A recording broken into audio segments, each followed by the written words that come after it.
Ladies and gentlemen, we're gathered here today to talk about the Apple TV.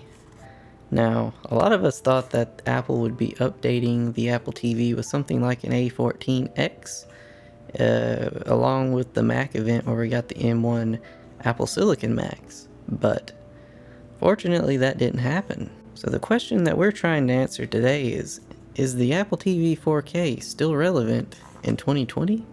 Or should you wait until they upgrade it to something more powerful? We'll find out right after a word from our sponsor, smashing that subscribe button. That's right, 99% of you are not subscribed. What are you doing? Why aren't you subscribing? You watching the videos, you're not subscribed? I don't understand. Now the Apple TV is a really interesting piece of hardware because people keep buying them, but they're really expensive. But there are also things that do functionally most of the same stuff for a whole lot less, especially like Fire Sticks. With these rumored new era of Apple TVs with like the A14X or whatever that's gonna be, the rumor or like the thought is that they're gonna be kind of like game consoles. They're not gonna compete with like a PS5 or anything like that, but they'll be pretty good, I think. People are wondering, should I get this or should I wait for something that can maybe expand into a whole different genre of product? I think it really all depends on how Apple approaches it, because this has some issues that I would really like to see fixed with a new version of the Apple TV. First of all, it's pretty big to be a streaming box for by today's standards. I mean, it is pretty powerful, but it's also kind of what I expected the new Mac Mini to be. I halfway expected Apple to chuck the M1 into one of these and call it a Mac Mini. And then the old Mac Mini, like I have, I'm recording off a Mac Mini right now, or the audio is, and that's what I edit on. I expected them to turn that thing into something like a Mac Mini Pro, and then have like the M2 or the M1X, whatever that chip's gonna be in it. But they didn't do that. They chose to keep that original design. And so now we have this, and I don't know how this is going to evolve. One of the glaring issues with this generation of Apple TV is actually the remote. Now the idea of having a touchpad remote, which you can intuitively flick through your content and stuff, is really good. It's a great idea. And for the most part, it's pretty nice. However, there are times when I want to throw this thing against a brick wall and run over it with my car. Okay, the touchpad, it's fine, but the way they've implemented fast forward and like rewind, like the 10-second jumps, you have to press on like the edge of it, and sometimes it registers that as a tap, sometimes it doesn't register at all. One time it went the wrong way, and it's just a huge unnecessary pain in the ass. Apple's really good at UI and navigation and stuff. This is one of the worst things they've made in that regard. The idea, the design visually is all great, but this seriously needs to be improved somehow. I'm not against the trackpad. I like the idea, but it needs to be better. So if they go ahead and make some revised version of this, hell yeah, then that would definitely be a good reason to upgrade to the new Apple TV whenever it comes out. But if they don't, then I think it's going to be less compelling. Now, another thing to think about with whatever comes after this is there are a lot of rumors about the games that it's going to offer. It's going to be an Apple Arcade machine, and it's going to help Apple pull in other games that typically wouldn't run on something with as low grade hardware as this.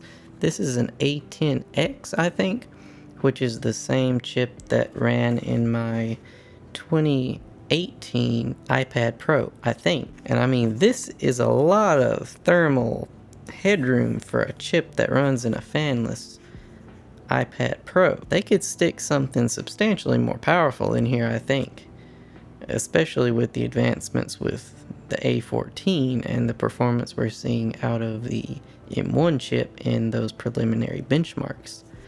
It's very exciting to think what Apple could do, but in typical Apple fashion, I don't think we're going to have a very good idea of what direction they're going to go until they go down that direction. So really that just leaves us here speculating, what if they put something that's console quality graphics into the new Apple TV? I think it would be a good idea to wait, if that's the case. I don't think they're going to do that this year or the first quarter of next year. So if you need an Apple TV right now, if you really want one, I would say go ahead and get the current generation 4K. Don't get the old 1080p variant. I think that one's going to be marked as fairly obsolete pretty soon, because whenever they released the 4K, then the 1080p model became the standard model. And I think that's what's going to happen here. This will become the standard model, and then you'll have the higher grade one with like the A14X or whatever they decide to put into it. Apple tears down their older products and just sells them as newer but cheaper, lower performance ones. And another approach they could do is they keep this just in the lineup as it is. It's the 4K version. They can still sell the 1080p version because a lot of people, I think, would still buy it.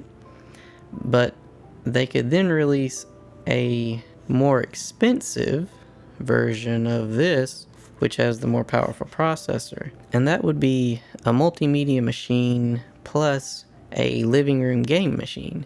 And of course this thing can play Apple Arcade games too, but you're not going to do anything heavy on it. It's on the A10 architecture. Maybe they're just going to try to compete with like the lower tier Xbox.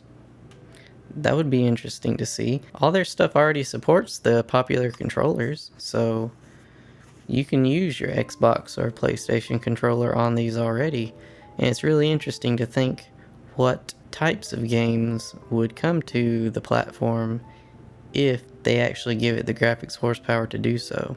And I think the most compelling part of this to game developers now is that since Apple has unified their whole architecture between macOS with Big Sur and iPad, iOS, and tvOS, game developers no longer have to think about, do I want to develop for Windows or Mac? Because the obvious answer is Windows.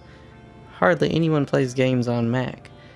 And that's frustrating for people like me who would like to do it because I need a Mac for work. But now that the platform is unified, game developers can just develop for the Apple TV or the iPad, and then it's very, incredibly easy to just give that game to every platform now. Now it's a Mac app. Now it's an iPhone app. It's a living room Apple TV app. And I think that Apple TV and iPhone market share will bring a lot more game developers to the Mac, and I think that's going to be a good thing, because before there was just no incentive to develop games for Mac. Now I think there's a pretty big incentive, and that is where this thing could really shine, because it could turn this into something that genuinely competes with a low-tier Xbox, and in a generation or two it could compete directly with the highest tier of consoles, if everything doesn't go to cloud gaming. I really hope not. So my closing thoughts on it are, I would wait unless you really want one, because this is going to end up being the lower tier model pretty soon, or it may be the middle child, but it's not going to stay on top for very long. So thank you for watching the video. Like I said, subscribe if you liked it, leave a like. I'll see you in the next one.